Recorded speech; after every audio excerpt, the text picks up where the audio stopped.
here's the first thing you don't do. Give them a general statement. Let's say you were involved in some extracurricular activity like basketball. You wouldn't send in an essay that begins, "When I played on the basketball team, I learned all about teamwork." First off, about 10,000 other people who were applying to the same school were on sports teams, and they also learned all about teamwork. Secondly, it's too abstract. It doesn't apply to you. What you need is a story, because the story is about something that happened only to you. So let me illustrate this by telling you a story. In one school, I met a student named Jenny. She was on the girls' basketball team. And I identified with Jenny because we were both members of the 45-second squad. When I was in junior high school and on the basketball team, I was among the group that was sent into the game when there were only 45 seconds left, and it had been decided one way or the other, and the starting five wanted to get to the showers early. So Jenny was also a member of the 45-second squad. When she wrote her entrance essay, she began, "When I was on the basketball team, I learned all about teamwork." I pointed out that she hadn't played all that much, to which she responded with a story. There was a game and about 8 minutes left, and the coach sent her in, which meant that Jenny was going to have an impact on the game. The ball was going to be tossed into her. She could shoot it, she could pass it, she could dribble it, she could do all kinds of things. She was going to be felt. All right, the whistle is blown, the ball is thrown into Jenny. She looks around, she decides she's going to make a shot. She turns around and does a beautiful jump shot. The ball arcs up and comes down about 10 feet in front of the basket, because Jenny was at the half-court line when she turned around to shoot. All right, you're the admissions director. You got a stack of essays, most of which say, "When I was on the sports team, I learned all about teamwork." And then you've got Jenny's essay. And she sounds funny, she sounds self-effacing, she sounds like a kid who doesn't take herself too seriously but enjoys what she does. Which you gonna go with? You go for the one with the story.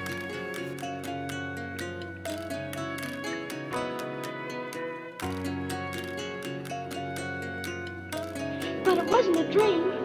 It was a place. And you were there. Oh, But you couldn't have been, could you? well, we dream lots of silly things. A story's powerful because it's personal. It only happened to you. It's the fingerprint of who you are. And there's something about a plot that pulls us in, that makes us want to stop and listen. When you're walking down the hall and you hear somebody say, "You'll never guess what happened to me last night," and you want to stop and find out. Or when your teacher is in the middle of a lecture and she suddenly stops and says, "That reminds me of this one time," and everybody puts their pencils down. A plot hooks us in. We want to know what happens next. Many years ago, when I was a much younger and overworked, underpaid teacher, I liked to take day trips up to San Francisco, and I particularly enjoyed going to the St. Francis Hotel. Beautiful old place, and pretend I was Gatsby. Go sit in the lobby in one of the big puffed up chairs. Well, one day as I'm sitting there, 3 men walk into the lobby across from me, all wearing trench coats, all with sunglasses, all with newspapers folded under their arms, and one carrying a briefcase.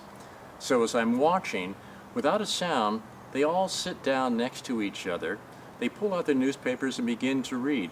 None of them takes off their sunglasses. Nobody says anything. About 15 minutes passes. As if on cue, again, nobody says a word. They fold up their newspapers, put them under their arms, get up, walk out, and leave the briefcase. Now you probably want to know what happens next. And I wish I could tell you, but unfortunately I made the story up. The point, though, is that you want to know. That's what stories do. So, all right, it's your turn. What stories do you have? The accompanying document, writing prompts, lists a bunch of questions that you can react to about your pets or accidents, your first home, a memory of some kind that can create a story. It doesn't have to be dramatic or something that changed the world, it just has to be something that resonates with you for whatever reason. So, I want you to stop this tape right now, look at the list, and write down at least 5 stories that you can think of. When I say stop, you start. Stop.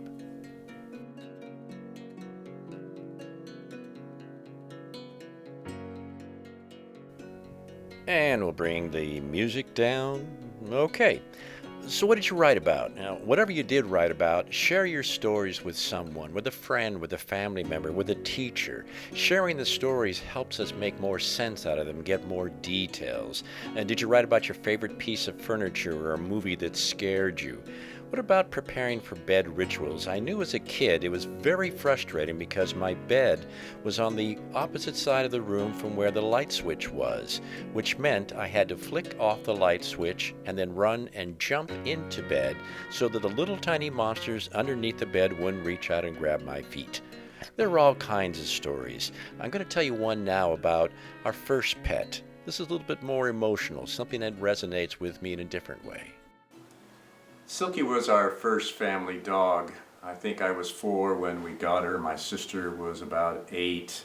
And we had the kind of quintessential Wonder Years experience, taking her on vacations, accidents and mishaps with the Christmas tree and other things. But growing up, we moved a couple of times and we always had Silky with us. And eventually we got a second dog, George.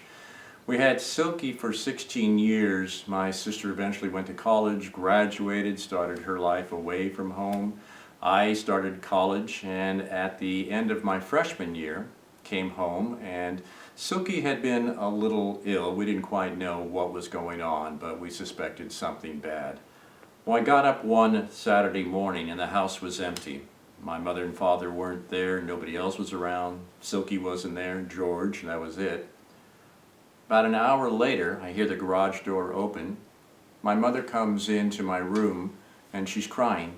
And she says, we had to put Silky to sleep. Now, my first thought was, this is obviously an upsetting thing. I should be crying and upset like my mother, but I wasn't, I guess in shock or something. But for the rest of the day, the house was subdued. Nobody spoke a lot. And that evening, I was in the kitchen at the dining table. My father was at the stove. He liked cooking. He'd have a little glass of wine and prepare a meal for us. George comes in and looks at my father, which indicates he wants to be fed. So my father goes over to the cupboard, gets out a little bag of kibble, and goes over to where 2 bowls are. And he pours kibble into one bowl, and George begins eating. And then he stands and he looks at the second bowl for several seconds before he then reaches down, picks up the second bowl, walks over to the cupboard, opens the door, and reaches in and puts the bowl at the very back, shuts the door, and then goes back to the stove. And that's when it hit me.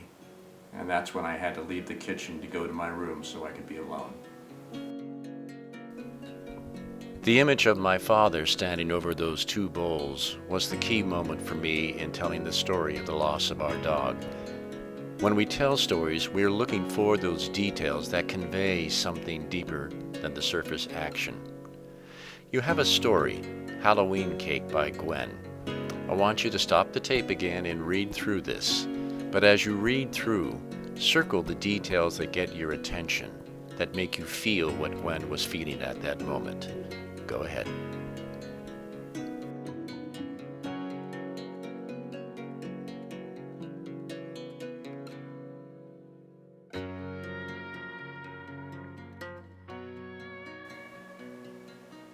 Gwen has given us a really powerful essay here, in part because of the details and in part because of the tone shift, the way that she starts out humorously and then works toward the darker insights of the child that she was.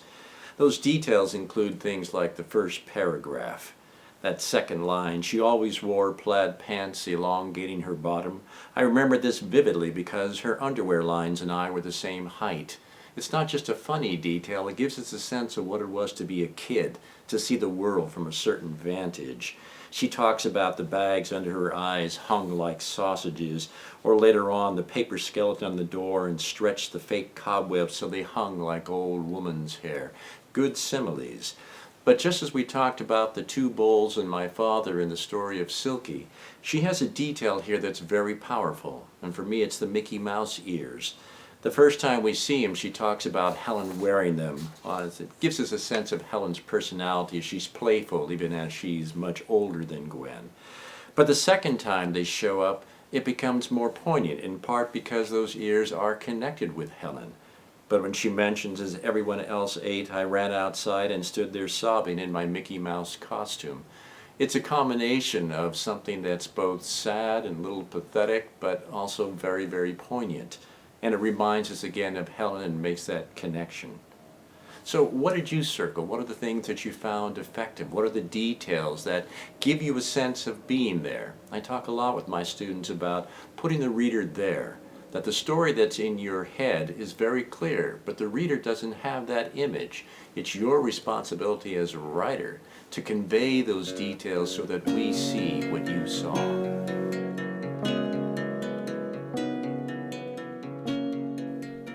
So, before we move on to part 2, let's review a few points that are important to remember when you're telling a story.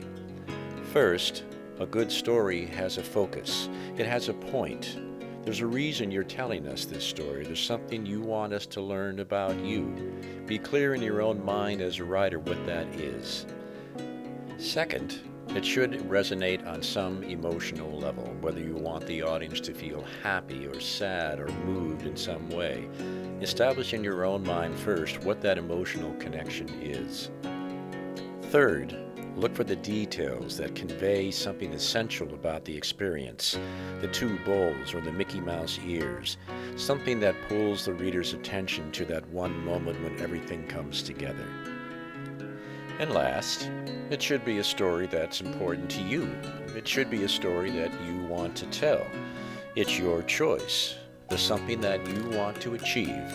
So, the ball's in your hand. You can dribble, you can pass, you could even, if you want, take a shot from the half-court line. It's your choice.